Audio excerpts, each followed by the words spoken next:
अभावनीय अवस्था मोटू बसस्टाण बस चलाचल मनमानी जगू ओडुआरे यात्री बहु वाद विवाद पर निर्माण होईछि मोटूठारे एक बसस्टाण निर्माण होईछि एवं लोकार्पण मध्य होईछि सत हेले अनेक सुविधार वंचित यात्री माने। हाँ दर्शक बंधु एक कथा आमे कहूनु ए चित्र ही बयान करुछि यात्री पई केते सुविधा रहिछि भितरे एवं बाहरे चकाचक देखिबाकू लागे सत्य जमिति बसस्टाण नुह कोनसी सरकारी कार्यालय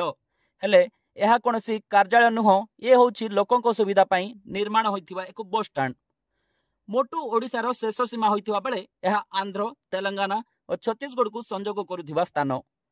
एठारे दैनिक शह शह लोके पड़ोशी राज्य आंध्र तेलंगाना छत्तीसगढ़ भली अनेक राज्य को यातायात करिथांती। मोटूरे पूर्वर बसस्टाण नथिबा द्वारा लोके रास्ता घाटर बस पई अपेक्षा करुथिले हेले वर्तमान मोटूठारे बसस्टाण निर्माण होई यात्री निज निज गंतव्य स्थल को यातायात करबा पई बसस्टाण ठारे आश्रय नेबा सह निजको सुरक्षा मने करुछंती हेले बसस्टाण ठारे यात्री जेउ सब सुविधा पाइबा कथा ताहा पाउ नाहंती कारण बसस्टाण ठारे यात्री बस पई अपेक्षा करी बसंती हेले एटी प्लाटफॉर्म अछि सत हेले बसिबाकू चेयर नहीं। प्लाटफॉर्म अछि जदि प्लाटफॉर्म रे नंबर नहीं। प्लाटफॉर्म रे बस लागिबा परे बस टे केउ अंचल को जीवो तार अलॉटमेंट करबा पई बसस्टाण गृह भितर एक एनक्वारी कक्ष रही थाए हेले ताहा मध्य रही सत किंतु एटी अनाउंस करबा पई नाहंती कर्मचारी।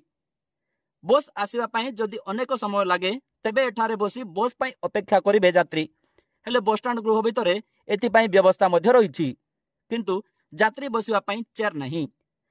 दूर यात्रा करबा को बस आसीबा पूर्वरु टिकट काटिबा पई टिकट कक्ष रही हेले टिकट काटिबा कर्मचारी नाहंती।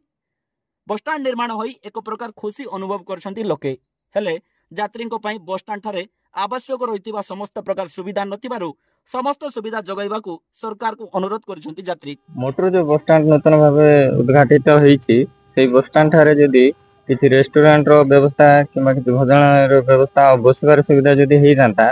डेफिनेटली अन्य जो बस जाक अछि सीधा नदी कूल जो ब्रिज कालेर को पळी जाउछि से गुडाक से बस गुडाक सेपटे न जाई निश्चिंत भाव बसस्टाण रे ही रही जाता। आम यहाँ प्रशासन को आमर अनुरोध रही यथा शीघ्र से रेस्टोरेंट हो दुकान जहाँ भी अच्छी तार जो प्रक्रिया माध्यम उद्घाटन है प्रशासन ठारे उपकृत हो। खाली एतिकी नुहे बसस्टाण ठारे प्रत्येक बस प्रवेश करिवो एवं लोकंक गमनागमन सुविधा हेबो बोली सरकार लोकंक पई बसस्टाण निर्माण करिसंती किंतु किछि सरकारी एवं बेसरकारी बस बसस्टाण को प्रवेश करू नाहंती।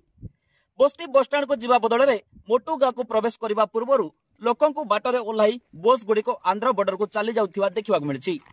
जहा फल रे बसस्टाण को भरोसा न करी अधिकांश लोके आज भी पूर्व बड़ी रास्ता घाट रे बस पई अपेक्षा करी बसी रहिथिबा देखिबा मिलछि जहा को नै असंतोष प्रकाश करछंती लोके। आज्ञा आमी मोटुरु डागमा जीवा पई रास्ता रे जगी अछु बसस्टाण रे तो की भी बस आसु नै सेति पई हामी हैरान होई रास्ता रे छिड़ा होइछु।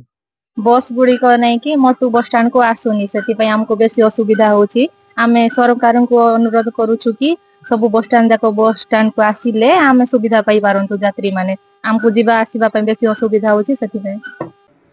ए बाबत रे घरै बस मालिकन को प्रतिक्रिया नेबारु मालिक कहिसंती जे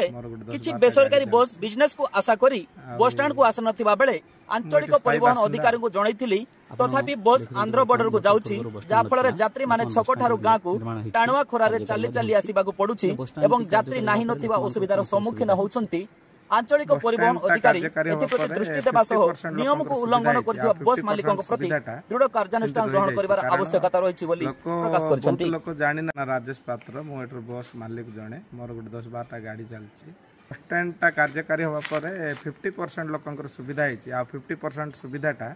सेंते रहि जाइछि आ केतरा प्राइवेट बस अछि केते कहले मते सुनु नांती से माने तांको निजर बिजनेस आशारे से माने आंध्र बॉर्डर रे जाई गाड़ी रखछंती मु मते जणैथिली आरटीओ को लेले भी केतरा गाड़ी बसस्टैंड को आसु नांती ता द्वारा लोक माने छकोठू गाँ पर्यंत चाली चाली आसीबा को पडुछि। परमिट जेतेबेले नैचंती